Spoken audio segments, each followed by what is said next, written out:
eat to dream, we sleep to build stamina, energy to do our thing. Get your camera.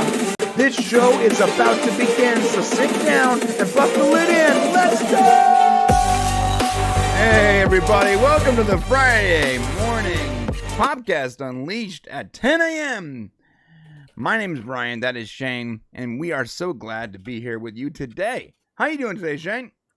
Doing good, brother. Doing good. It was a late night last night as I got to see Wonka super late in the theater, but I am here and ready to get it on. So how's everybody else doing out there? Gotta get it on. No choice but to get it on. Let's go. No choice but to get it on. Well, it's Friday, and we got the weekend ahead of us, which is great. And we got some Wonka. What else are we talking about? Are we talking Wonka? Is there anything else on the periphery? Are we going to talk about perhaps certain elected officials in Boston deciding to only invite people of color to parties? Yeah, we got to talk about that. I know we didn't, you and I didn't discuss that earlier, but we have to talk about that.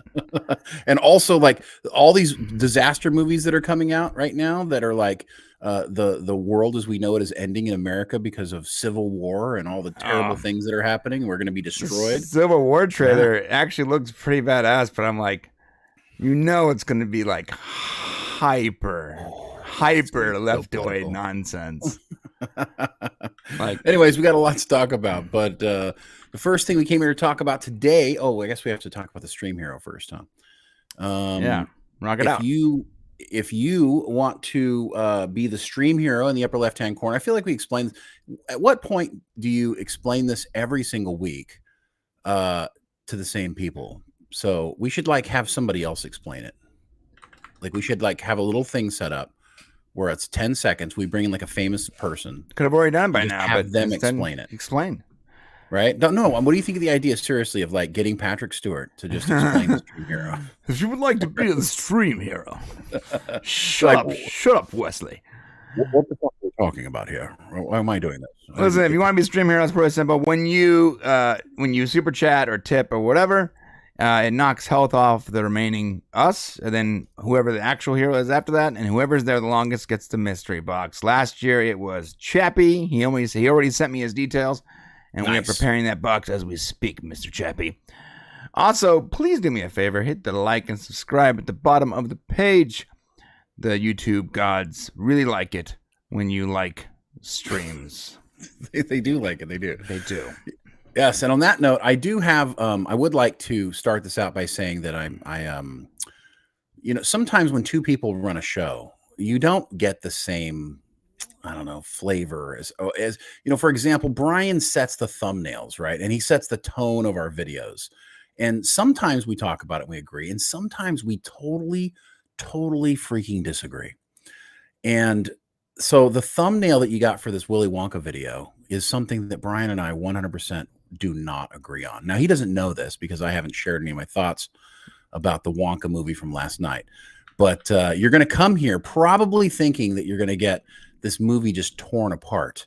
But really, you're just going to get Brian's view torn apart. No, you're going to get it torn apart because I'm going to tear it apart. I'm going to tear it to fucking pieces. You don't even know what's going to happen to you today. I'm going to dominate this thing so hard. It's going to start subscribing to my OnlyFans and tipping me for feet pictures. You're going to have to end the stream. It's going to get so bad. So here we go. Let's go. Let's get into it. Let's hear about, actually, let's give a little preview of Wonka. So yeah. Wonka is the third iteration of the movie version of the third iteration of the book, Charlie and the Chocolate Factory. First movie came out in 1971. Second movie came out in 2005. And of course, we have Wonka here today. And if you want to know more about Wonka, we do have our definitive history coming out on Sunday of Willy Wonka. It's going to be fantastic. You're going to want to see that. So make sure you're subscribed to our other channel, the Popcast Prime channel. But so this story basically is a prequel. And I wasn't sure what it was going to be a prequel to. And I was very happy to find out that it was a prequel to the 1971 movie. Oh, dude, you think this guy turns into Gene Wilder's Wonka? I 100% he does. And I got to tell you, you're nuts. You're gonna kick yourself you're going to kick yourself because you missed it. And it's okay because you didn't get to see it the same way I saw it. And you may not have the same impression of it that I have. But this movie is it's a musical. It's it's very much a musical. Yes. Which all the Willy Wonka movies, Charlie and the Chocolate Factory movies are. No, they have music. They're not musicals. Big difference. They are musicals. Anytime you sing throughout the entire movie, it's a musical. And now this one may have had one or two more songs than the other movies, but it was no different. Yeah. Now with 50% more fake sugar in songs. That's what it was. 50% more fake sugar? What's that mean? Oh, because this movie is not sweet. It's artificial. Sorry, continue. You are so wrong. I'm going to rip it to pieces. Wait. Well, but you're going to be wrong. And that's what's cool about it. Well, actually, it's your opinion. So you get to be right if you want to, but yeah, we're going to share my truth, Shane. My truth. Well, you know what's cool about movies? We always say like there's the truth, right? There's not my truth or your truth, but there really is when opinions, there is your truth. Yeah, there are things that are subjective, 100%. 100% true. So anyways, so Timothy Chalamet plays Willy Wonka. And this is directed by Paul King, who did the Paddington movies, which I never saw the Paddington movies because who the fuck wants to watch a bear fly around? Because who cares? Right. But now I suddenly want to watch the Paddington movies. Oh, so my we're going to God. see how that goes. Oh, yeah. They fed you some chocolate or something because you were under their spell, dude. Dude, well, you know what? Everyone should be under their spell. Because let me tell you what this movie does do for you. It gives you finally a movie with some family wholesome values that isn't saying something like, taste the rainbow, motherfucker. Like some of the other family movies. You're 100% right. It has nothing would taste the rainbow and like that. There's no grooming going on. But unless you're grooming the chocolate cartel. Unless you're grooming the chocolate cartel. But it is so childish. It is definitely made for 9-year-olds, not for adults. It's made for children. 100%. It's definitely made for children, and that is definitely. And just so you know, all of these movies were made for children. None of them were made for adults. Yeah, but the best movies, even if they're made for children, have enough in them that work for adults too. AKA, and this does. I don't agree. This does, but you got a few things going against you here, bro. So first off, you hate musicals. I hate him. You hate Timothy Chalamet. Hate him. And there were no giant explosions. And so that's not true. There were plenty of explosions. They just weren't fire. It was like you got 3 major things: magic and chocolate. And you didn't see it at the theater. So you got 4 like huge things going on. So that does create a little bit of a problem. But let me first talk about why it might be a little bit different between you and I. So for me, Willy Wonka and the Chocolate Factory, the original movie, came out 2 years before I was born. So in 1971. But my mom was only 14.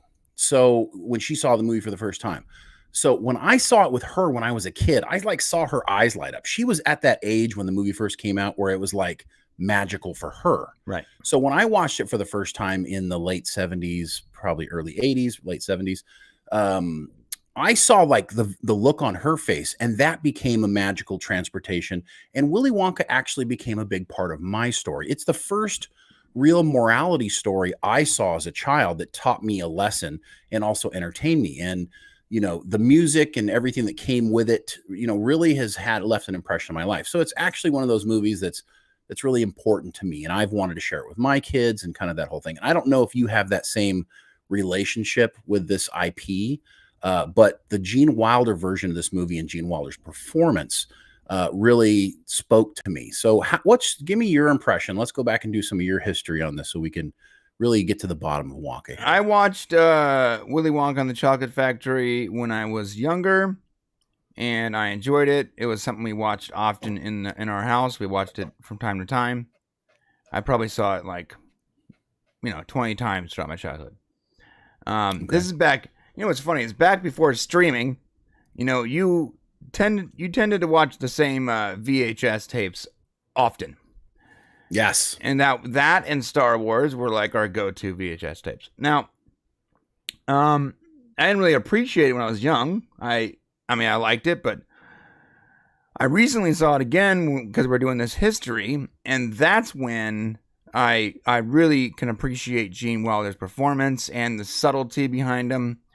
He really is. You don't know if he's a villain or what. He's both good and bad. He's a genius. The character is a genius. The character has so many dimensions, and I know the movie is about Charlie, but he's bland and boring. It's the real character in that movie is Willy Wonka. Right. And so I really did appreciate it because Gene Wilder's a genius. Like literally, he's a genius. He's outstanding.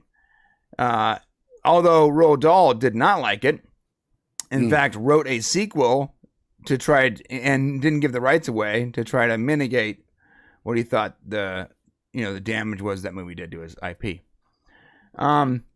He was also a pretty nasty man. He was. Yeah, he didn't like kids. He had a tough time. You really need to see the history to really get a good appreciation. I think Brian and I have learned a lot about the backstory here. So yeah, I appreciate it, and then I watched, and it made me want to watch this more. Okay, but so let's go. That's 1971's version. So when 2005 came out with Johnny Depp, like I hated that movie. I didn't watch it in 2005. I watched it like 5 days ago. Okay, well, that's the first time you've seen it? Yeah. Oh, wow. Okay. So, yeah. So I did not like that movie when it came out. Johnny Depp, to me, was like a weird Michael Jackson type character, which a lot of critics at the time, thought like, wow, is he trying to play Michael Jackson, like some creepy, weird Wonka? He's like, and Jack Sparrow as Willy Wonka. Well, and what's hilarious is like Burton felt the same way. Like Tim Burton, who made the 2005 movie, did not like the 1971 version. And he was like on the side of the Dahl family. The Roald Dahl had passed away. Yeah, I've read that the 2005 version is way more honest to the book. It is. Most of it is. There's some elements to it, like there's no Wonka origin story. Like that's the one difference between Wonka and say that movie. And the reason why I really appreciate Wonka's, Wonka's got this optimism to it that you don't see in a lot of movies today. Hollywood's constantly trying to reinvent things. If you notice, like every movie that comes out, Hollywood's constantly trying to we're going to make it our own. Right. And what we got in this Wonka movie is really they stayed true to the past and they made a connection, which is very brave. It is very unpopular to go against the mainstream on things. And the mainstream is that Roald Dahl did not like the 1971 movie and did not stay true to the books. And in today's age, it's very hard to say, we're going to stay true to that movie. And, instead of going, and they went against the grain, they went against the Dahl family and actually connected this as a prequel to 1971, which I think was the right way to go. So, but first let's talk about the things that you did or didn't like about the movie. And then we'll go from there. Yeah. I don't like the fact that Willy Wonka was magic. When I watched the original movie, I never got the sense there was it felt like there was a little magic at play, but it also felt like technology. It felt almost science fiction like. Fizzy lifting drink. Yeah, I just thought there was something, he's a master chemist or a genius or something. He created something that can change your molecular composition. It wasn't straight up magic. Nothing was straight up magic. I didn't get that impression. So how about the Wonka car wash machine, like going in and then popping out? That was pretty magical. Nothing. How about the tunnel, the boat going through the tunnel? No. All that you thought was like realistic, yeah, like projectors. Shrink everybody down and then make them big. They literally use a machine to shrink them. By the way, an actual machine. It's not magic. He doesn't pull a fucking shrink ray out of his magical hat. It's an actual machine. So. This when I saw it went behind a pole and then it shrunk to nothing and then popped out, and that's not physical. That's not scientific. When I saw Wonka, the Willy Wonka on the Chocolate Factory, I never got the impression that Wonka was magic. I thought yes, there was a little bit of magical leeway there for a movie, but I thought it was technology, science. I thought his Wonderland was all his creation of some sort. Well, did you think that this movie was magic? Because most of it, he was a magician. That's something he wanted to be. But there was very little actual magical about this. What I are mean, you everything was explained smoking? it was explained that the Nothing. chocolates. None of the magic crap was explained. You talking about the people flying? He literally used magic to create his entire shop. And what's crazy, he can create. No, he didn't create magic. He was seeing that. That was not actual. He can use his magic in all these ways, but he couldn't bust out of the sweatshop, which was like he didn't have magic. I think you're he misinterpreting. definitely did. He had a magic hat. No, he didn't. His hat. He's a magician. He's not a magic hat. No, there was definitely magic. He was definitely using magic. It was 100% magic. You're trying to gaslight me right now. He said it. No, he's the one who said I wanted to be a magician. He uses his magic in that way. But the whole thing about that actually, like when it shows like him, the factory happening and all that stuff, and it's daydreaming. That wasn't actual reality until it was. Until it was reality. It never was. No, not the factory. I'm talking about the shop, the little shop. They built the shop. Right. He imagined that, and then it was built. And then it was built. He imagined it, and then it was built. Right. The lab. Okay. All right. I'm not. So I don't understand. There was no magic. Did you see? Shane magic? is gaslighting the shit out of I'm me not right gaslighting you. I'm asking you honestly. What magic did you see? This guy has this little traveling chocolate kit where he can just He pops out chocolate. He's illiterate, but he's also a master engineer somehow. Okay. He pops out magic chocolate that has all these crazy ingredients that make people grow hair and fly. Which is another thing. I'm not sure how they were wild ingredients from around the world that nobody had ever. How in the world did what's her name, the sweatshop owner, even know what was poison and what was not? Look, this movie was made. Yeah, that's true. They did that we don't know, and there are elements of it. But if you're looking for straight, linear facts in a Willy Wonka movie, then you're not looking at the movie correctly. I'm looking for them to follow the guidelines that they set forth, and this movie had no guidelines. It was what guidelines did they set forth? No, there was none. Like there was no. What are the guidelines they should have been following? I mean, you set your rules of your universe and you go forward. To this day, I don't even know what was currency. Was the currency chocolate? Flying elevator. Go ahead. Yeah. I'm sorry. You don't think a flying elevator is possible? Do you? I'm pretty sure they can make it now. Oh, can they? Can they just? I'm float almost into the positive sky that they have drones that two people can stand on and just fly in the air. Again, technology. But bro, listen. Let me ask you a question. Go ahead. What was the currency in that movie? Was it chocolate? It was silver. No, it was a silver. Whatever it was. It seemed like it was chocolate to me. You're right. It was the sovereign, right? The part. It was a silver sovereign. Yeah, that was the right. That was the sometimes it was the sovereign. Sometimes it was chocolate. Yes, it was never chocolates. People chose because the chocolate was so good. It's cartoon rules. No, it's totally cartoon rules. The people so much they were willing to take chocolate as change in one situation. It's there are.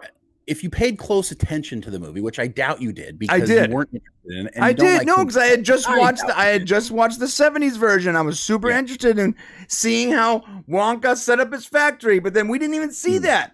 Well, that's because there should be a whole movie in between this one. Because what did we get? We got young, optimistic Wonka, right? Who's entering the world for the first time around people, right? And he's got this hopeful. He thinks that people are going to be good and just help him out. And this is something that we find in entrepreneurship all the time. People who come in, listen, no one would be an entrepreneur if they knew what was going to happen to them. Oh yeah, no, listen, being an entrepreneur sucks. It's hard. It's very difficult because everybody's constantly trying to destroy you. Everyone's like, I want to be my own boss. You do not, because you're your own boss, but also every customer is your boss, every employee is your boss, every vendor is your boss, and they're all mean. They're all mean. I would much rather work for one person that was nice and have zero control over my time than have nothing but control over my time and have like 50 fucking people always mad at me. Anyway, sorry.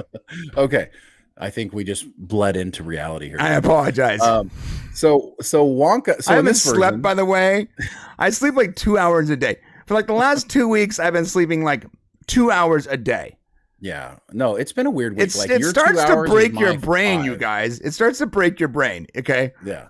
No, anyways, it's for real. I've had 5 hours a night for this whole week, and I always get 6 or 7. So I feel you. I'm not as, but you're weird. Like you can not sleep for days, and it's like strange. Yeah, I I don't know. know how you do that. I think I'm at the end of that thread though now. You're done. You're done. With I don't. that, yeah. I don't know how. I don't think I can continue that. It's like, it's definitely messing up my. Like I'm usually a very patient. You know this. I'm a very very patient person.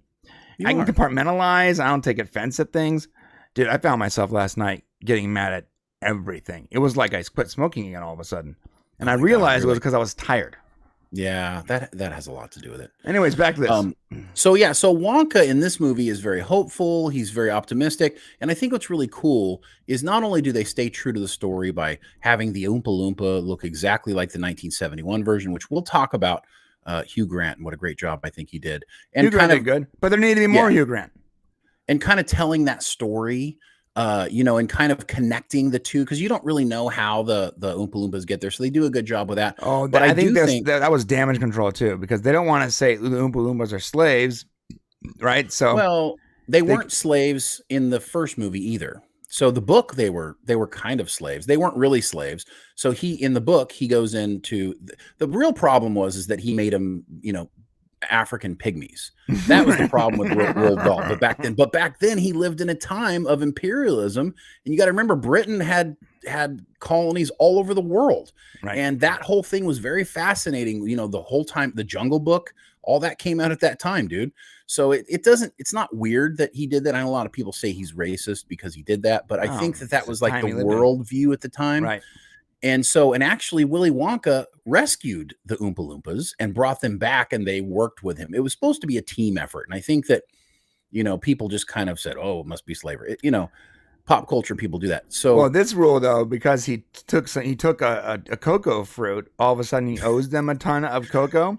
So the Oompa Loompas obviously have a weird version. By the way, best way to start a business right there. Go steal some cocoa fruit from an Oompa Loompa, and you have like an entire race of people at your beck and call for a very long time. But if he didn't make great chocolate, Lofty, the Oompa Loompa, wouldn't have followed him. So that was the thing, I need a taster. That's how he ended up doing it. But the whole point is that there's a movie. So some of the criticism I've seen, and there's a lot of reviewers out there. I've been doing this a long time. And there's some other guys like Dan Morell and some of these other guys who've been doing this a long time. Most people have a really great positive reviews of this movie, but Dan Morell took it to another place, and he kind of criticized the movie and said that, they didn't do a good job because Willy Wonka, you don't see like the dangerous, crazy guy that Willy Wonka will become in the 1971 movie. So there were no shades of that. And that's supposed to be the next movie. But I think what guys like Morell missed was that there will be a movie between those. So there's going to be something that happens that actually shows us the transformation from this Timothy Chalamet Willy Wonka to the Gene Wilder Willy Wonka. Something's going to happen, whether it's the spying, people he trusted, something. There's a whole story in between here that's going to connect them that I think is going to be wonderful. Yeah, his dead mother is going to appear when he builds his factory. That was all in his head. I mean, come on, man. What sort of literalness do you need? It's not literal. He believed that. He believed that. He didn't believe that. He thought. Well, he was very naive. He's a very naive boy, and he had a hope. It was more hope, I think, than anything else. You got to read between the lines a little bit. You should, especially in a fantasy movie. You know what I mean? If you need to have everything to be dictated to you specifically, so you're watching the wrong movie. No, I don't need everything dictated. I need things to be explained in a way that gives the world rules, not cartoon world rules, like Rick Dot said, real world rules.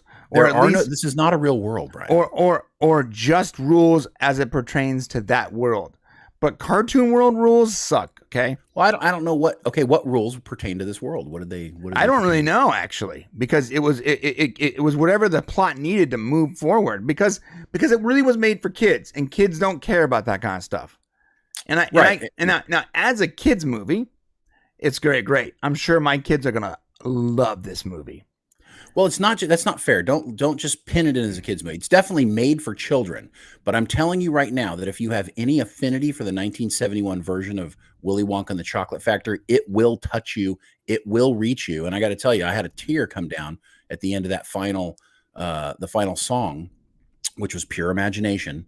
They stayed true to it. They used the Piccolo song, the Oompa Loompa song that Willy Wonka uses in the very first movie. There were so many great elements here that touches back to that 1971 movie. If you have any love and joy for that movie, then you will find it impossible to not feel the same way for this movie. And regardless of how you feel about Timothée Chalamet, I do think that I'm not going to sit here and say like he's the only guy who could have done this role, because I'm sure there are a lot of actors who probably could have pulled this off. But he didn't do it any injustice. He's definitely way better than Johnny Depp's version of Willy Wonka, which that version sucked. And this is a more hopeful, optimistic point of view, which I really, really appreciated. I like that it was hopeful and optimistic. I felt like Timothée Chalamet was bland. I feel like he was trying very hard, which kudos to him, but I just don't think he had it in him to. Did he look drugged out? Did he look bored? No. Yes. You know what? I'll tell you this. No, he didn't. Let me finish. He didn't look as stoned as usual. That's for sure. He didn't look stoned at all. It looked like he was really eating a lot of that sugar chocolate. Yeah, he got sick on set a bunch. He ate so much chocolate. Yeah, dude, is that real? Yeah. I can imagine. Yeah, there was a scene too when he needed like a giraffe milk or whatever. And let's talk about Noodle real quick. Noodle is this character that is like, she tries to warn him about not signing like this giant long contract, but of course, wasn't that a great throwback to the 1971 thing? Remember in that movie, he puts everything in fine print at the bottom, right? And so that was really cool that they actually had something where he got, and it makes sense why he would be crazy about fine print later, because he got taken advantage of by fine print in this movie, right? When he has like the dog do all their chores, you're like, oh, there's no magic. Clearly, there's magic. Yeah. It's obviously magic. Anyways, so Noodle tries to warn him, but he's naive. So he's like, it's cool. I'm just going to sign it. And then, of course, he gets taken advantage of, and he has to go work in the sweatshop with all the other people that got taken advantage of. And long story short here, he basically, like, they band together. He creates like a dog. He somehow gets a dog to do all their chores. So there's this moment, though, where Noodle's a pretty good character. Noodle's actually related to another character, which that was super thin. But no, it was great. That was great. How was that thin? I thought that was super thin. How was it thin? It just felt forced. There's so much going on. Like we're trying to focus on this character, and now there's a whole new storyline being introduced. In the middle of it, made everything deeper and richer. There was not an addition. I mean, it literally took 30 to 45 seconds to explain, but it made so much sense. And it really painted a picture of what Slugsworth, and the kind of, terrible person he actually is, which, goes back to that 1971 movie. It's just all these tiebacks, continuous tiebacks, and having her be a character that, it was hopeful, like she was an orphan that, and I don't want to ruin it, but, her story ends well. Sure. And I'm so tired of movies where everybody's story Noodle's story ends well. Nobody cares. But the point is, he needs giraffe milk for his candy, right? That's right. And she's like, hey, I got this milk here. And she takes some milk off someone's doorstep or something. And he's like, no, we don't steal, Noodle. I will agree with what you're about to say. Okay. I 100% agree. Okay, finish it. Yeah, no, because I had the exact same thought too. I'm like, all right, dog, you weren't willing to steal the milk, but you just flew away with a whole bunch of balloons. Yeah, you flew away with a ton of balloons, bro. You just took all their balloons. Like minutes later. No, it's true. That's true. Right. Like a lot of balloons, a lot more valuable than that milk. I'm going to give you that point for sure. Look, like I said, I didn't say it was a bad movie. I didn't say it was a good movie. I said this was an okay movie.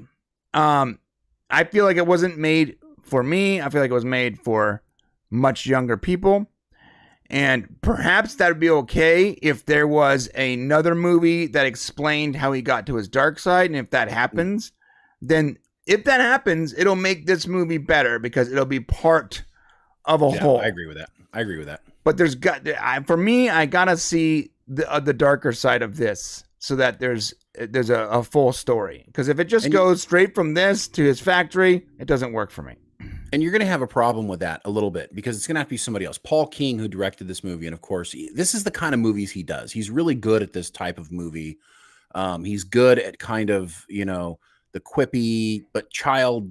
And the next movie is going to have to be, it's going to have to show the darker side, and it's going to be tough to tell a children's story and do that at the same time.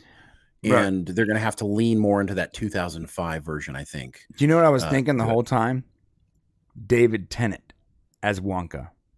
Oh, he'd be a great Wonka. Oh my God, he'd be such a great Wonka. He'd be a really great. The only problem is he's probably Gene Wilder's age now, so they'd have to young him up a bit. But yeah, he would make a good stepping stone between the two. Yeah. I agree. Oh my God, how great would that be? Yeah, I'd love to see that. Anyways, I hope they do it. I really do, because there's a trilogy here that could happen. Yeah, that's my thoughts. That's Shane's thoughts. Again, didn't really work. Oh, here's another thing too. Like, all this chocolate is worth like all these like billions of dollars or whatever. And I love that. Well, that's the child. Now that's the child element of the film. Like, because to children, chocolate is valuable. And the Willy Wonka character wants to bring chocolate to the world. This is another thing.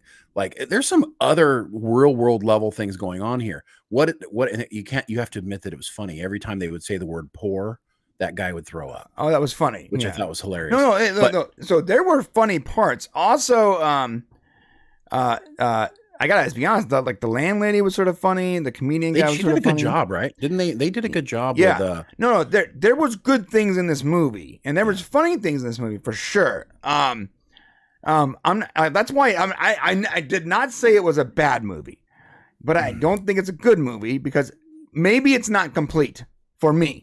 Because right now it's too childish. It's too far away from the other movie for me. Maybe if no, because you saw it. I was gonna say maybe if you haven't seen the other movie in a long time, maybe, I don't know.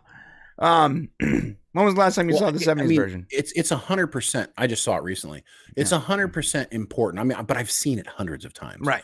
So it is important. Like, if I didn't love the 1971 version, this movie wouldn't mean much to me, as far as being an adult. So you're right, to some element. If you don't like the 1970s, or you're not like, if Willy Wonka and the Chocolate Factory doesn't mean much to you, this movie isn't going to be an amazing movie for you. Well, like, it's a quality movie. Like, the sets are beautiful, and the choreography is great, and the acting's good, and it tells an interesting story, but it is childlike. And so you have to have that connection to that movie in order to feel this, I think. Here's the definition of childlike is when so this movie is also about being poor, because everyone, no one has enough money ever. And it's like you always owe money. Everyone in this movie owes money all the time. Just like it is today. Yeah. So that was pretty on the nose. But another thing that really paints this child, so his mom died, but left him this piece of chocolate that she made, right? Yes. That she had to she could only afford a single cocoa bean a year or something like that to make this chocolate. No, it was one a month or something. Yeah. Or something. So he made it all year round, so he could get one chocolate bar a year. Right. It's and sort of an insane amount of. I mean, that was whatever. Okay. But in this chocolate is the secret. She wouldn't tell him the secret to her magic chocolate. Was perfect, but it's the opposite. I see. We disagree. We are so opposite on this. It's crazy. It's perfect. And what's crazy? Shane and I are almost never opposite on something like this. We might be opposite a little bit. Bro, you're crushed. You're jaded. I'm literally at the full opposite. When you are finally about to figure out the secret of the magic chocolate, I'm not gonna kill it. But when you finally are gonna figure out the secret of the magic chocolate, it's this fucking ass. It's perfect. No, it's so childish. Oh God. It's perfect. It's exactly the way it should be. Okay. It's exactly the way it should be. And if you think about that scene when the mom is there and she's making it, how is she making the chocolate? With love. Every day she stirs the little chocolate beans so that her son, because they can't afford shit, gets to have that chocolate bar one time a year, all that love that's poured in there, and the times they talk to each other and all the communication and all the time they spent together and the relationship that they built together. The reason that fucking chocolate tasted good is because of the time they spent together. And let me tell you right now, that's exactly the lesson that need to be fucking learned. This world is destroyed, split in part, diffused, families are flying apart. And let me tell you right now, that is the message that people need to hear. I'll spoil it. I don't give a shit. Chocolate is who you share it with. That's not the fucking ingredient. And that's the problem with our country right now. It's all about, there's too much selfishness. And this movie is the antithesis of selfishness. And it's a golden ticket, which is what gives them the idea, I'm assuming. Of course, fantastic. Why not? How do you like the origin story of Willy Wonka and his dad being a dentist that never let him have she could have never let him have candy. She could have afforded more chocolate if she wouldn't have put the golden ticket in there. That's all I'm saying.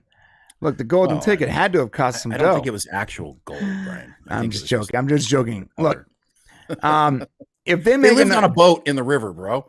You know, if they make another movie, and assuming that they will, because of all these, they will. Insane people love it so much, like me, and they do actually do the darker side, and they don't fall into the trap of just regurgitating what they think worked. Oh God, I hope not. Yeah, that would ruin it. If they actually do the darker side of this and actually show how the factory is being made, and because that's what I want to see. I want to see that. In fact, I want to see exactly what the movie promised me in the stupid synopsis when it's like, see the magical Wonka build his factory. We didn't do that. Can we see that part? That's true. He does in a sense build it. And what was really cool about it is, if you noticed when he's building the factory, the chocolate room that you see in that factory is a replica of the chocolate room from 1971 with the waterfall and the river and everything. Like, there were so many little things that connected you to that movie. You felt like you were watching a true prequel. And I know you don't like prequels. I should have added that. That was like the fifth thing that went wrong. Yeah, there's so many things that are wrong with this. Like, I don't like prequels. I don't like Timothy Chalamet. I don't like musicals. I am a little jaded when it comes to like childish hope things and positiveness. No, that's not true. I'm very hopeful. Look, I just want to look. I don't like it, sorry. Stop gaslighting me for a second. I'm not gaslighting. No, real quick. Answer this question. Look, I cannot control what you believe. Sir. Is there magic in this movie?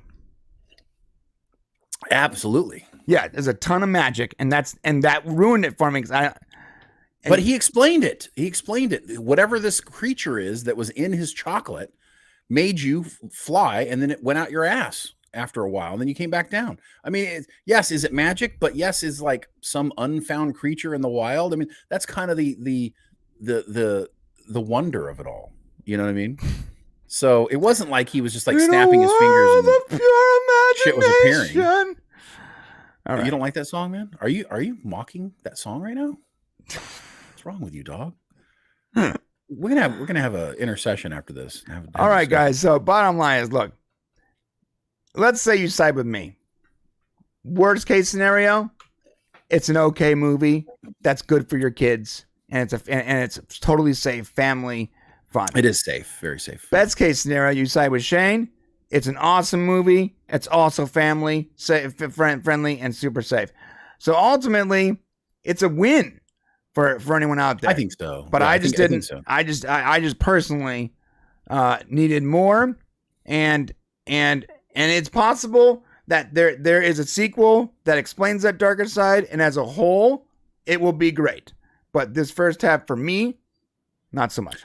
I'm so happy with movies about, like, we got the Godzilla -1. I'm so happy with these movies that have taken like a different approach, where I actually have feeling about a movie. I want to leave a movie feeling something, usually something positive or hopeful, or I want to feel good when I leave a movie. And that has a lot to do with it. So Brian, can you bring up, yes, but real quick, can I get that feeling at some point? Because I haven't yet to get that feeling this year, unless you discount Dungeons and Dragons, which, by the way, because of the movie Dungeons and Dragons, I've literally been following an online Dungeons and Dragons game. Like, I listen to it when I'm working, and I'm really getting into D&D. Like, really getting into it, bro.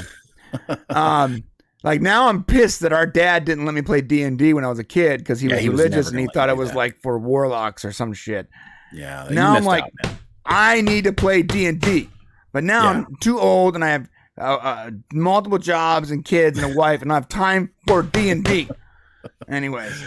Farnsworth has a question here, which I think needs to be answered. And we're going to get to the super chats in a second. Wait for streaming. So here's what I would say. If you love the 1971 movie, don't wait for streaming. You're going to want to see this in the theater. The music is catchy. There may be one or two too many songs. I also felt like the one where Charlie's mom sings the song in the very first movie. I didn't like that song, and I felt like it could have been pulled out. There's probably one or two that could have been pulled out of this movie as well. But I do think that you should see it in the theater if you do like that 71 movie, because the amplification of the sound and the music and the quality is really great. So I would see it there. But if you're just kind of like, well, I don't know if I want to see it, then yeah, I would wait for streaming. Yeah, by the way, Rick, thoughts. Chocolate never expired in this movie. It doesn't expire. It lasts forever. That was a little shocking. But also, how old was Wonka here? Like 18, maybe? I don't know. You know, so it could have been like 10-year-old chocolate. That Jesus, still was a long that's time. That's not edible. Very chalky. It should have sugar in it, bro. All right.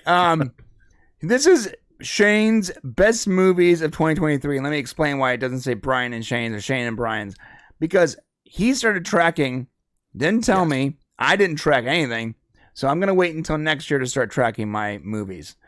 I tracked the whole year. But to be fair, him and our list would be similar, except for Killers of the Flower Moon would be dead last on this. Dead last. The worst movie I've seen in years. Like worse than Barbie? Oh yeah, Barbie was much more enjoyable. Plus she's Margot Robbie is so fine. It's crazy.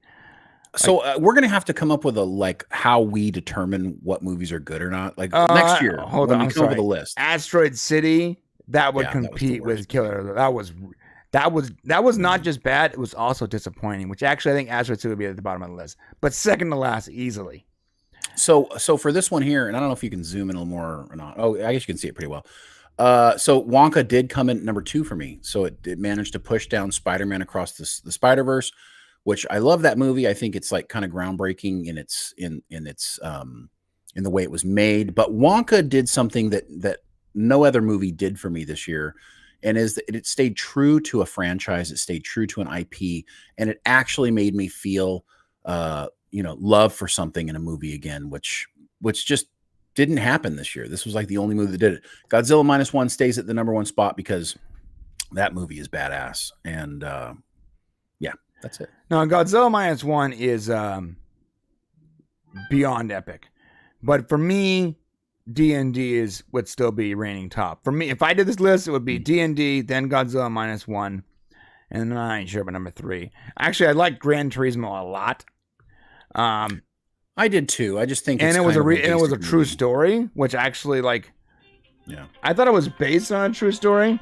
You know, it's funny. My wife calls me at the same time every time. I noticed that. It's like the same time. It's like she doesn't know. I'm going to answer it. It's like she doesn't know I'm in a show right now. Babe, if it's important, can you text me? She hung up immediately. Maybe she's on break at this time.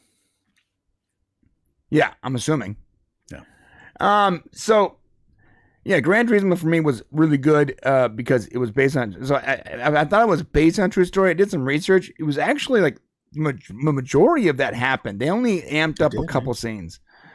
No, it did. And I thought that was a pretty good movie. The only problem is it did feel a little bit generic to me. It felt like a typical, even though it was a true story, it felt like kind of a typical like racing movie or a typical, with a typical thing. So the movies that are above it, which, if you take a look at all the movies above it, they're all special in their own way.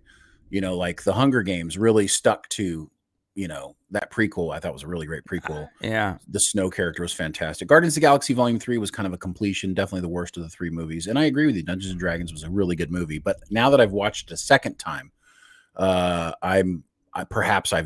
it's just shaded a little bit for me. I watched it with my kids the other day again, and we really liked it. The Hunger Games for me didn't do anything. I didn't give a shit at all. Napoleon felt a little too weird. Not a bad movie, Not a good movie. What on this list are movies that you like besides because I'm only thinking Dungeons and Dragons. So I like Godzilla -1. I like D&D. See, and Spider-Man Across Spider-Verse and Mission Impossible: Dead Reckoning suffer the same problem. They are one part of a story, and I felt. So okay, so what you're saying is that the original Back to the Future movie sucks because you didn't get to see the second one right away. No, what? You had to wait. No, 3 years. It finished the story. This literally had yet. This had almost no conclusion. Wait, you're saying Back to the Future finished the story? Yes, Back to the Future finished the story. He came back. His chick was there. They started a whole new story. Yes, at the very end, the end credit. That's the end credit scene that sets you up for the next movie. Now we find out that Marty's kids are jacked. Like, oh, wait a sec. That's left you on a cliffhanger. Yes, that's the end credit, but it finished the initial story. Spider-Man Across Spider-Verse and Mission Impossible: Dead Reckoning was one giant end credit scene. The entire movie was setting you up for the next movie. I will say that's a good point. Okay, so that actually I think that's a fair statement. So because it did not complete a storyline completely. Yeah, Back to the Future completed a story. He went and he saved himself, his parents, blah blah blah. And by the way, Back to the Future is almost it's nearly a perfect film. So that's a really bad one to bring up. Well, as a 12-year-old boy, and to have to wait for 2 or 3 years for the next movie was very hard. Oh, I mean, I'm sure that's the point. But it's because you loved that first one so much, you want another adventure, and they teased it. I mean, brilliant. Well, the same situation here with Spider-Man Across Spider-Verse. I'm dying to know how it ends. Right, because they didn't give you anything. Anyways, let me finish. Yeah. I also like Megan a lot. I liked Old Dads a lot. I thought it was really good. Dumb Money I thought was great, but I think I'm super. That's like specific to me because You're close to it. Yeah, I was close to it. I liked it too. I liked The Flash a lot. I liked Saw X. I like Blue Beetle. I mean, I like Totally Killer in the way that you like stupid movies you didn't have to pay for. I like Fast X because it's a stupid Fast and Furious movie. It's probably the worst of all the Fast and Furious movies, though. Oh, yeah, for sure. Yeah, dude, this movie's a bad year for movies. Bad year for movies. It hasn't been great. I did like the Super Mario movie a lot. There was a lot of Easter eggs in there that really reminded me of my childhood. But yeah, ultimately, this was not a great year for movies. There was a few standouts, but you usually expect out of what 48 movies you saw, you would expect more than like 5 or 6 movies to be like something of value. Yeah, I agree with that. Yeah, I mean, you're right. So there's so many of these movies. Like, I mean, there's some unique stuff about it, which I'm really glad. If you look here, there's not a whole bunch of superhero movies at the top of this list. They're all towards the bottom. I would even argue that Guardians of the Galaxy really isn't a superhero movie. It's more of a science fiction movie. It really isn't a superhero movie. You're right. No. Yeah. It's more science. It's really science fiction, and it's just sort of wrapped in that MCU shroud.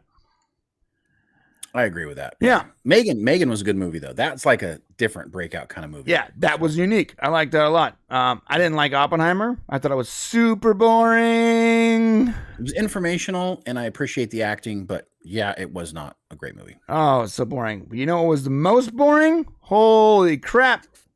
Killers of the Flower Moon was the most asinine Oscar clickbait, boring, fart-sniffing, bougie nonsense I've ever seen in my life. The best acting Leonardo DiCaprio's ever done. So, outside of What's Eating Gilbert Grape, which I still think that's his best performance ever. Yeah. And when you guys watch it, when you guys finally watch that 4-hour garbage on whatever streaming service that it decides to grace its royal presence with, just come back in the chat when that happens and be like, let us know what you thought about that 4-hour. Ugh. You're not gonna get through it. You're gonna fall asleep at least 5 times. Honestly, it's not any better than Dances with Wolves. So Dances with Wolves was a much better movie. You're crazy. No, it wasn't. Go back and watch the two. They're both boring as shit. I would argue Dances with Wolves is too long though too. I think it might be too long. Movie. But you know what's also one of my favorite. But it's informational. One of my favorite movies of all time is Wyatt Earp. Like not the Tombstone version, like the Kevin Costner version, and that shit is way too long, bro. It's like 4.5 hours long. Oh, the Kevin Costner version of Wyatt Earp. It's like 4 hours long. You know what? Here's the thing, though. I actually really like that movie only from the informational part of it. Like, I don't think it's like an enjoyable. If I want to watch a badass kick-ass Tombstone story, you go watch Tombstone. 100%. Right, which is number one of my all-time still. But if you want to like see the story of Wyatt Earp, you go watch Wyatt Earp. So it's like it's got both. And I think Wyatt Earp is great, but I'm like, I tried to watch it recently with my wife.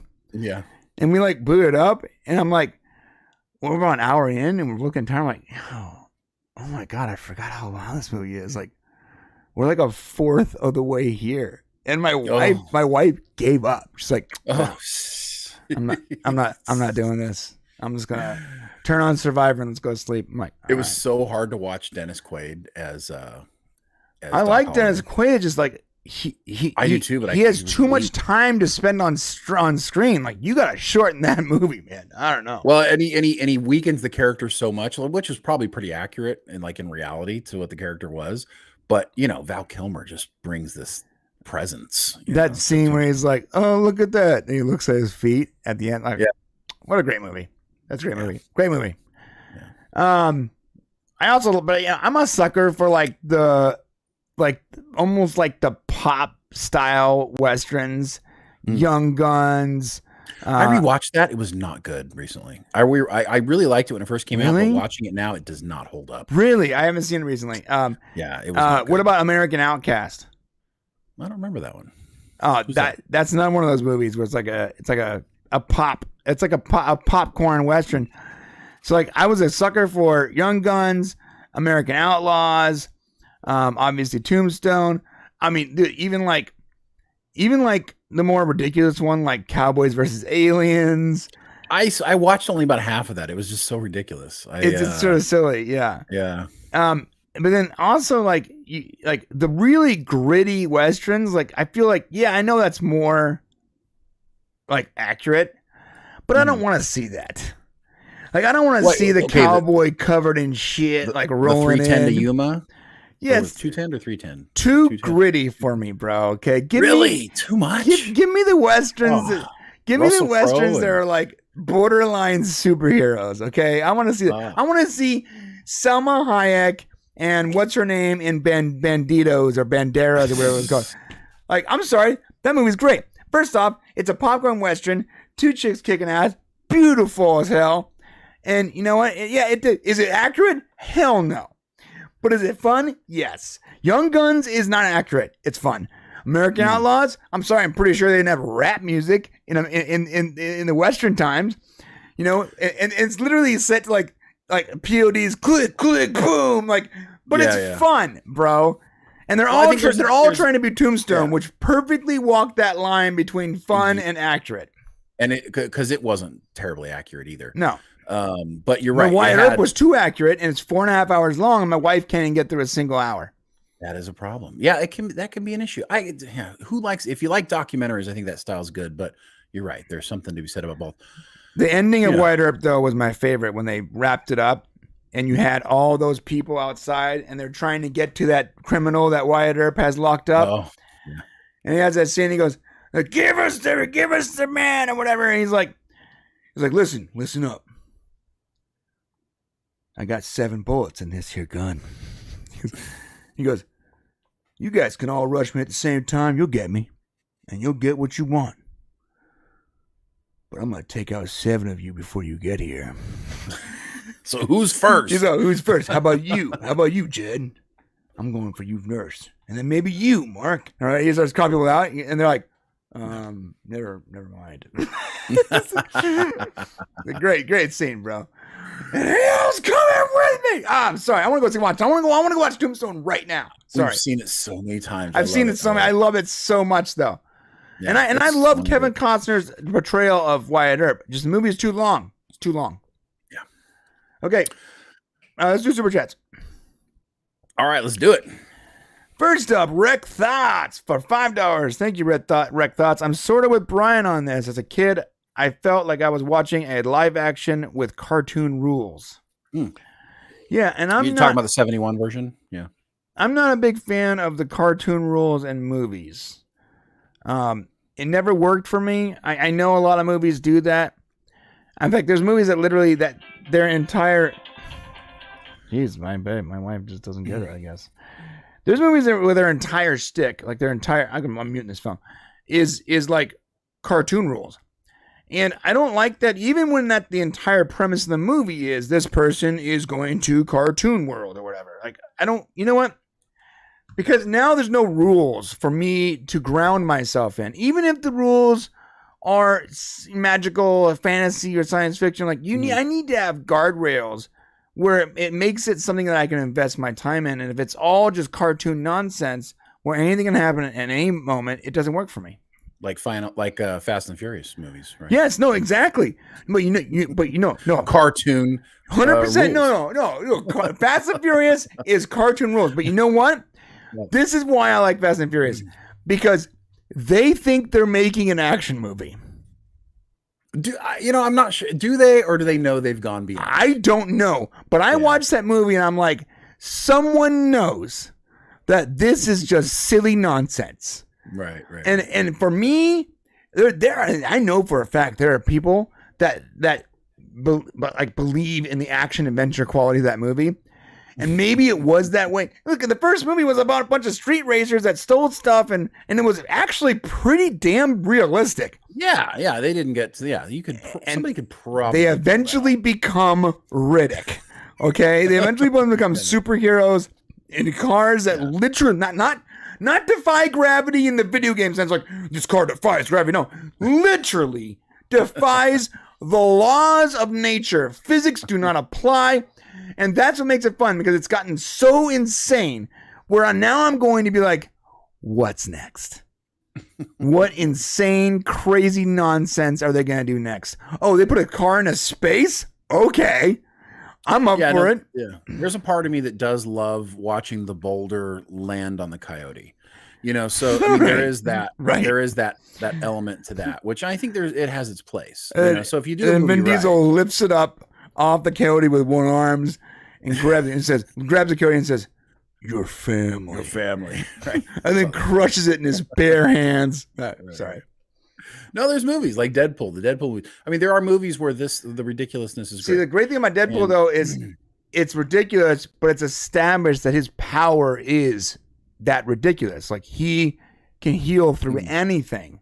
So it opens you up for having guardrails, but also being ridiculous. That's what the great thing about Deadpool is. But all the rules around him don't necessarily apply to him either. So I mean, there is that element of, non-reality for even everyone else. So the whole movie, yes, he does. The second movie, because he had that OP character on his team that is literally lucky. Yeah. That's, I mean, but it's, you can actually agree to those. I mean, if those are rules. But I would argue those are also cartoon rules to some degree. Seeing every time she survived was actually like pretty awesome, because like, how does she get out of this? Because she's lucky, all right. And when he shoots the guy like over and over and over again and nothing happens, or you thought he dodged it all, he's like, it's like, and he's like full of balls. Yeah, that was cool. It's just like, it works. Free Guy. It's a video game. That's why there's like the rule. There is no, there's cartoon rules, but it's also established what the cartoon rules are. That's true. If you can establish what the cartoon rules are, I think that maybe it's better. Yeah. Chappie for $5. Yep, go ahead. Okay, let's jump the super chats. Come on. Jumpstart super chats. Yeah. Jumpstart. Hey, thank you, Chappie, for that. Come on, chat. Let the spice flow. Ugh. We're going to be letting that spice. You know what's funny? I've had Dune on the mind lately. I don't know what's going on, but dude, I am so over. I'm so over it. I'm seeing all these like Reddit posts like Dune 2 is going to be like, oh, shut up. You know what? I hope it's good. I hope for all you guys that love it, I hope it's great. I'm not going to be that selfish guy where it's like, I hope you guys all hate it because as much as I hate it. No, I hope you guys love it. But like, from a personal point of view, I'm like, oh God. I mean, you want to watch it and have it change your whole perspective of Dune, sure. Don't you? Wouldn't it be cool if you like watched the first movie and then the second movie came out and you're like, wow, that really finished properly? I'm going to go in so tainted. Like, you got to try to not go into things tainted. You got to go in with an open mind. Timothy Chalamet sucks, bro. I do not like that actor. I went into Wonka thinking, I didn't want to watch the movie last night. I didn't want to watch it. Well, because I was like, I was tired. It was by late, the way, you're welcome. I was going to work. You're welcome for me telling you how bad it was before. I sandbagged the crap out of that movie for you. I didn't believe you though. See, so here's the problem. Lately, you and I have not seen eye to eye on movies at all. We both like And Godzilla. so it's like, we did, yeah, we did. Well, that's true. So we did on Godzilla, but I don't think anything else. No, I think we both have the same exact opinion on Barbie. Well, I think you liked it more than me, but you didn't like the fact that it. I don't like the messaging. You didn't like the messaging, Yeah. and I didn't like the movie. I don't like any of the musical scenes like at all. Oh, I did. I actually like the musicals. You know what? That's the thing. I like musicals. Do you like Grease? Yes, but let me Okay. tell you why. I like the music in Grease, and everyone's attractive. I didn't like the music in Barbie, most of it. Some of it was okay, but most of the music, like that first song, I actually disliked immediately. It's like, But once it plays a few more times, you kind of groove it a little bit, right? no, Like especially when like Barbie starts to change, like she goes from being like it's all happy and stuff, and then all of a sudden now like shit's going bad, and so like the song changes too. Did you dig that? I didn't like it, and I didn't like it. I liked some of the music in that, but I didn't like it when I didn't like. Actually, I was probably half the music I didn't like in it. But You like the Grease, Kens singing. I like the music in Grease for the most part, but then again, I like that older kind of music. You know that. That's true. Yeah, Like I like that style, and I like the way they dress. Like all the chicks are super hot, so it sort of works for me in a lot of ways. All right. You know, it's like a timeless kind of thing. But I don't like seeing like modern pop music in movies. I just don't. Like, I mean, if it's part of the soundtrack is one thing, but like I don't want to see characters singing because it dates the shit out of the movie. It can, yeah. But I think you're right. Grease is kind of timeless. And most of them, like, well, the Wonka ones, like the Willy Wonka stuff is fantasy. So I don't think it dates. No, it doesn't date that. But I just don't like musicals. For the most part. Okay. Nothing wrong with that, man. Yeah, Chappie for $2. I need to watch Dumb Money and Old Dads. Yes, you do. I would say Dumb Money is good if you went through that experience. Right. I don't think it's a good movie if you weren't there. If you were around for the whole Wall Street bets thing, the AMC, GameStop stuff during COVID, where everyone was buying and costing these hedge funds a-holes billions and billions of dollars. Like if you were a part of that in any way, or just around and had knowledge of it, this movie is great. If you had no knowledge of this, it's really not. I don't think you would like it. For me, I'm sitting there the whole time being like, "This is awesome." I'm sitting, but my buddy Jaime was sitting there like, because he wasn't a part of it. He doesn't understand it. Yeah. And that is a really good point. You need to understand internet culture too, because there's a lot of internet culture. So if you don't understand or appreciate internet culture the way we do, being a YouTuber, kind of like because you get to see like how he becomes a YouTuber, kind of, and that was kind of cool. Like for us, I think it's actually really cool. Yeah, because we were a part of the Wall Street bets thing. Right. We invested in AMC and GameStop, and we're YouTubers. It was like, yeah, it was perfect. The movie was pretty much made for us. Right? My wife the whole time just kept asking me questions. Why did that happen? What is that? And I'm like, oh, okay, yeah, she's just not going to get it. So my wife ultimately appreciated it when I told her that most of that actually happened. Like most of it happened, and then I gave her like what was the rundown of what was happening now with those characters, and she's like, no, that's not real. I'm like, no, 100%. Like what people don't understand is like that movement really did, I believe it did freak out a lot of hedge funds, and it might change the rules going forward, at least in the back rooms when they have conversations on what they're allowed to get away with. They were so blatant, and I think that they can't be as blatant anymore because there is a massive community of retail investors that will just not give a fuck. Like that's the crazy part. Like I think we're poor and we don't care anymore.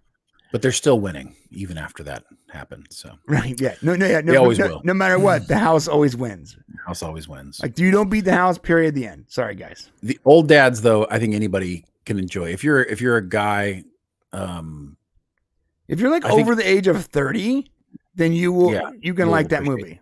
Bottom line. So. Especially if you probably are more libertarian than anything. I think you'll really enjoy that film. Or just have a lot of common sense. Or common sense, right? I think you don't even. Yeah, just if you're not like stuck around, sniff farting your own political side of the thing. Oh my God. It's so crazy because like that moment with 1 second.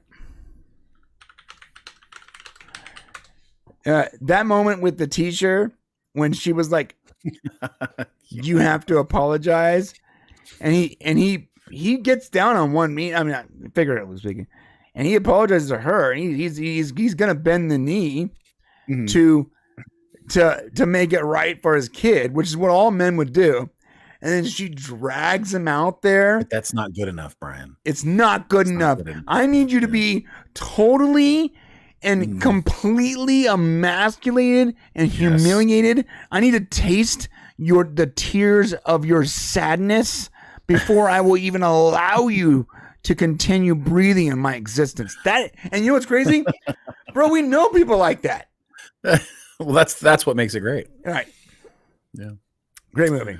I watched it with my wife, by the way, again. So I watched it solo. And she's watching my wife, and she's like, and she's laughing at different parts. She goes, there's too much cursing in this. I'm like, babe, listen, because she doesn't like cursing. Any good comedy, like, there's going to be, especially when it's dealing with real world things, there's going to be cursing. Because the real world curses. And there's no way around that. And this is Bill Burr, who is a stand-up comedian, and all of his specials are rated NA or NR or whatever. Like you can't watch that unless you are willing to give up how old you are. It's not rated for a reason. The guy he's gonna create that. Yeah, he's pretty awesome. No Money G for $10. Go ahead, you do this one. That's right. You just know you have to put aside any non-reality type movies like Transformers, Fast, Friday the 13th, and so on type movies. Enjoy the over-the-top scenarios. Yeah. And I would argue that and I'm going to say it again for everyone who didn't hear me the first 3 times, the end of Transformers is peak America. With that beautiful Optimus Prime voice calling out to the other Transformers with a sunset in the background. You can come to Earth. Linkin Park literally starts playing in the background. Camera pans over at the time modern Camaro with Megan Fox on the hood. Is that not like the definition of 2012?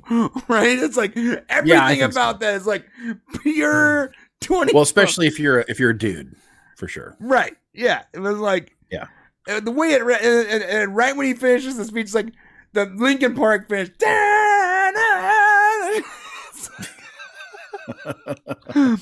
like, I don't care what anyone says. You watch that, and especially as a dude, like you know what? I don't know about you, but it's doing something for me. What do you want from me? It's doing it. It wasn't 2012. It was 2007. Wow, that far back, huh? Yeah, a long time ago. But yeah, it was peak 2007, bro. Thank you so much, No Money G. I completely agree with you. And in fact, I love Friday the 13th movies. Love them. Yeah, so do I. I don't like Fast, Furious movies, though. You know what I liked about it? I like that the Friday, the one where he's like fighting, and everyone hates this one, but I like one where it's Freddy versus Jason, I think it's called. Yeah, those are fun. And Freddy is like, people sort of think that like Freddy's like on their side for a minute. I know, isn't that great? And then people are trying to like identify with like Jason, like, and Jason's on our side. Listen, they're both serial killers. I think neither one of them are on your side. They're not on your side. They're just using you to kill each other.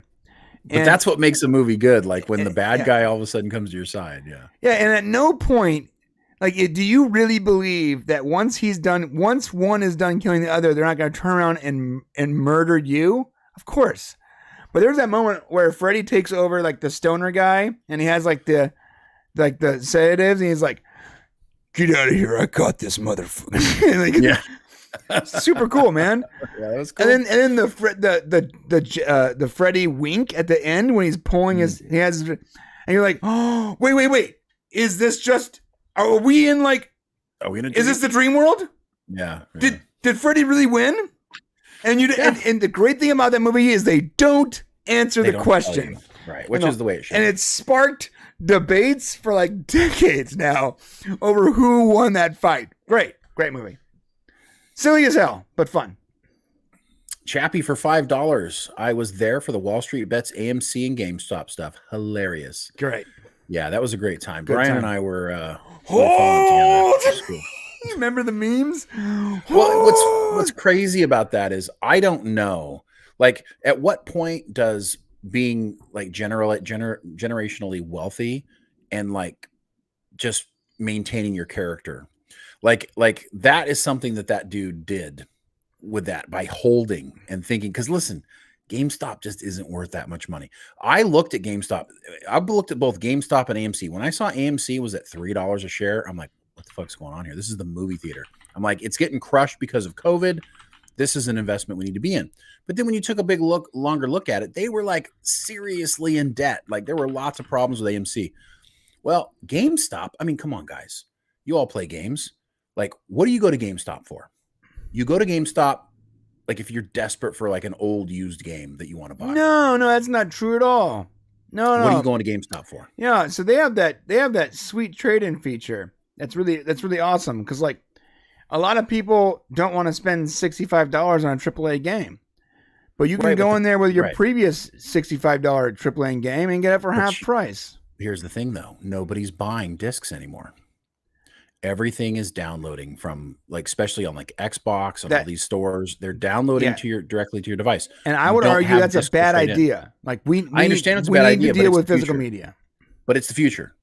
Well, to be fair, whether you like it or not. These discs, the game companies realize how much you like that people want their physical copies, and now the disc is not actually the game; it's just the license to download the game.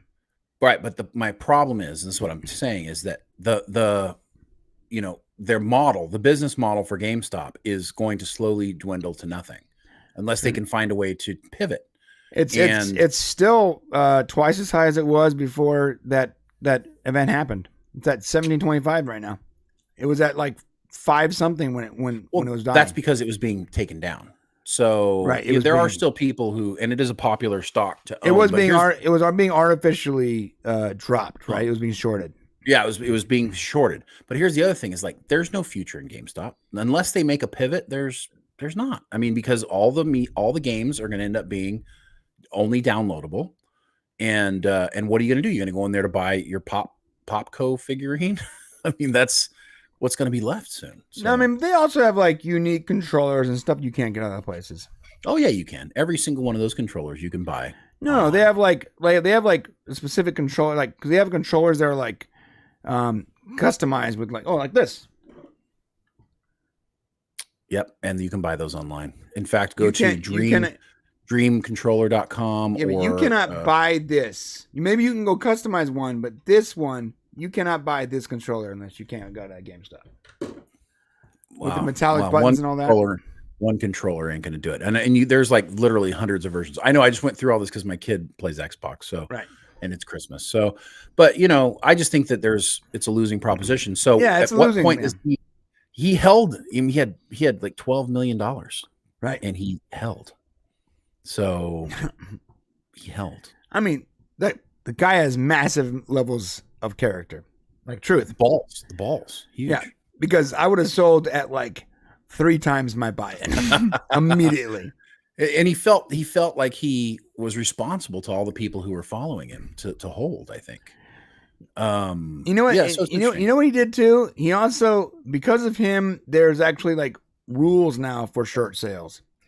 And it wasn't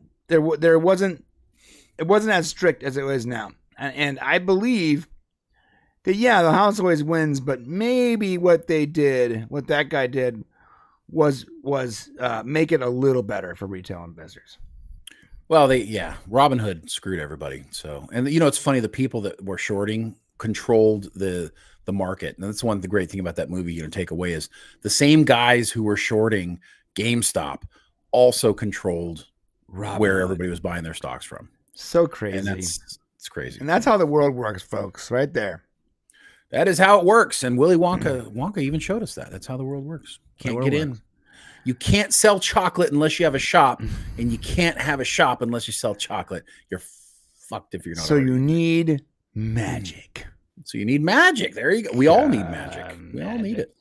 All right, let's move on. What are we going to talk about next? Let's Weekly talk about Weird. Oh, Weekly Weird. That's right. Weekly Weird, and we will talk about segregation being reinstituted in our country again in the member section. Okay. That sounds pretty huge, doesn't it? Sounds like a really fun thing to talk about. So. Segregation. Here we go. Weekly Weird, folks. Let me know what the 3 are so I can do that. Get ready, you fucking weirdos. That's pretty aggressive. That's a pretty aggressive little stinger there. Yeah. Yeah, it is. It sounds angry. All right, so here are the 3. You want to write it down? I'm just going to pull it here. Okay, murderous cats. Murderous cats. Okay.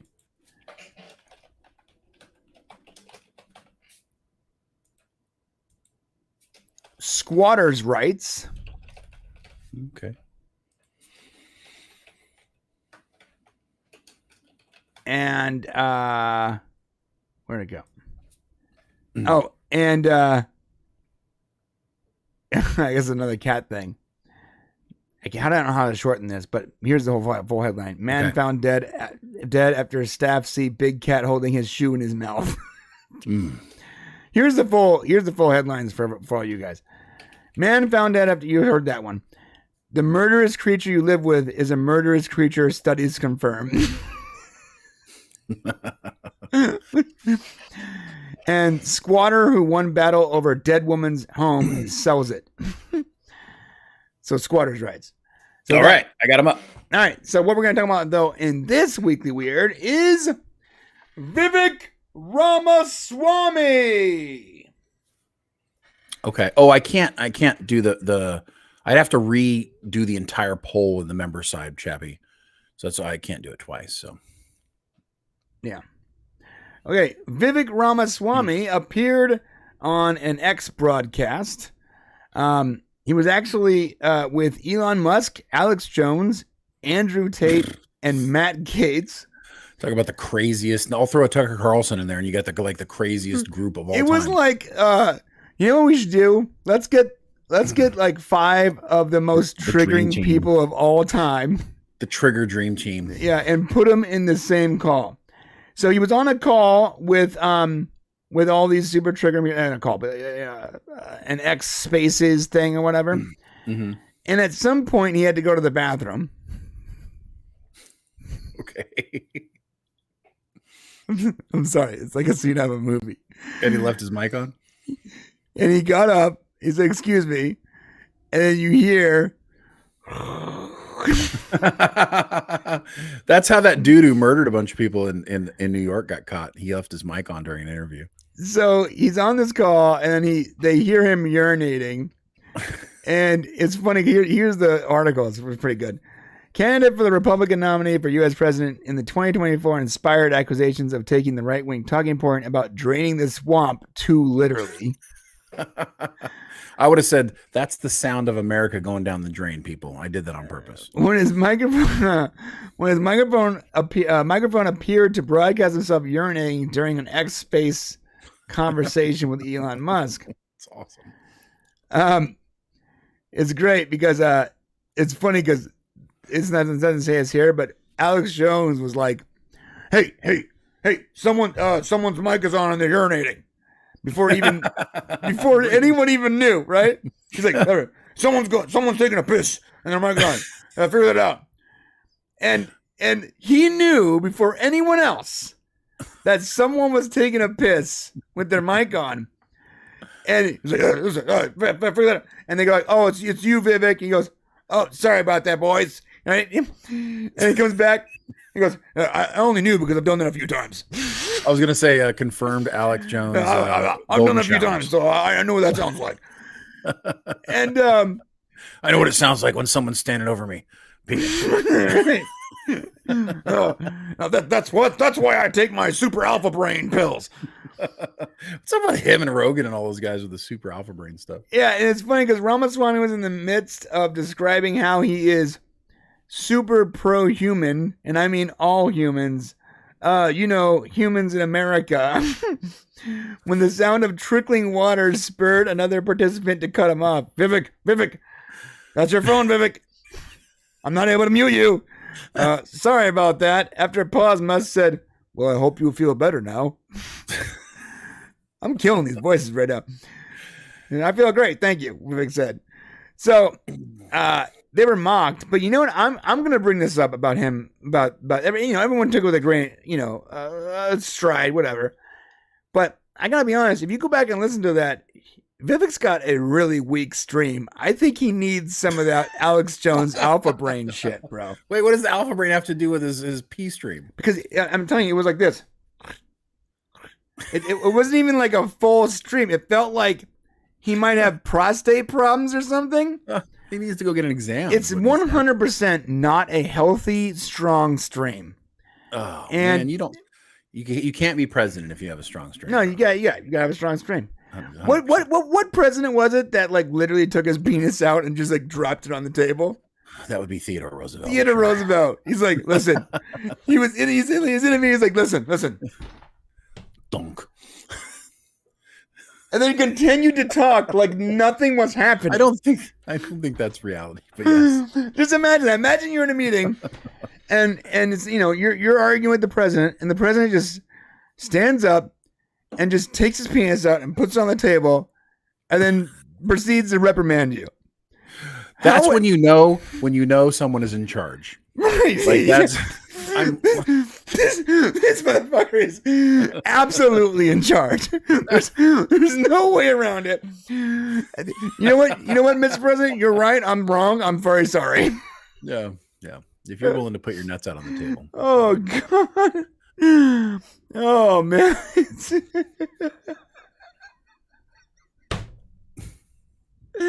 The way Vivek was like, so Vivek doesn't care like at all. Like, I'm pretty sure this whole thing is just him promoting his book or something.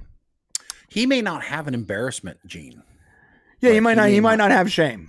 Yeah, he may not be able to feel shame. Yeah, which is fine. That's probably a good trait.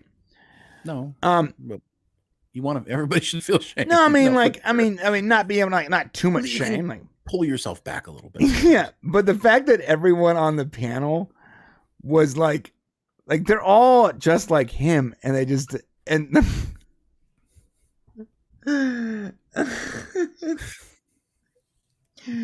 was just a very interesting thing to listen to. Also, and I like Elon. I like Elon Musk, and I like Vivek Ramaswamy sort of too.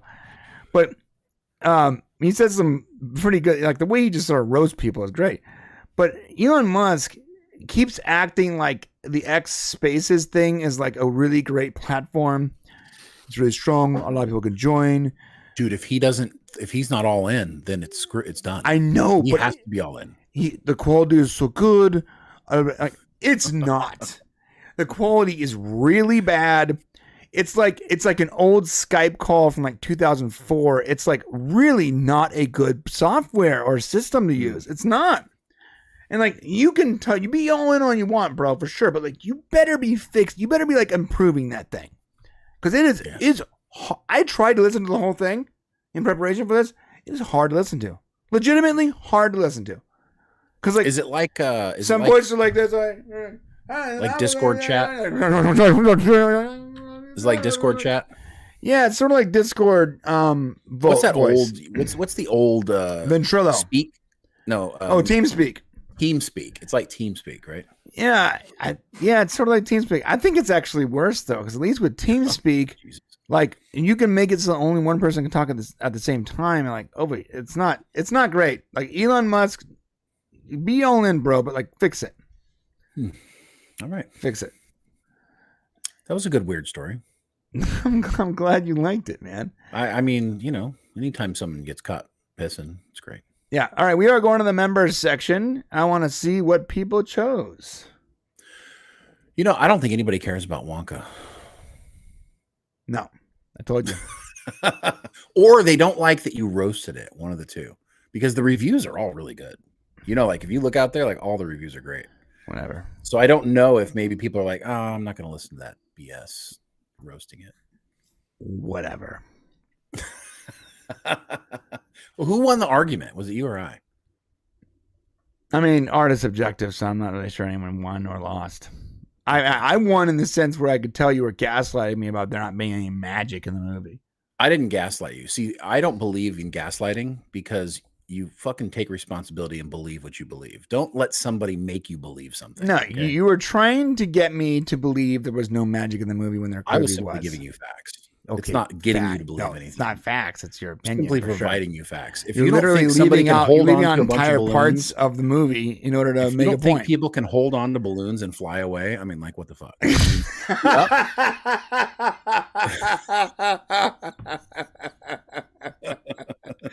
Hey, we don't steal.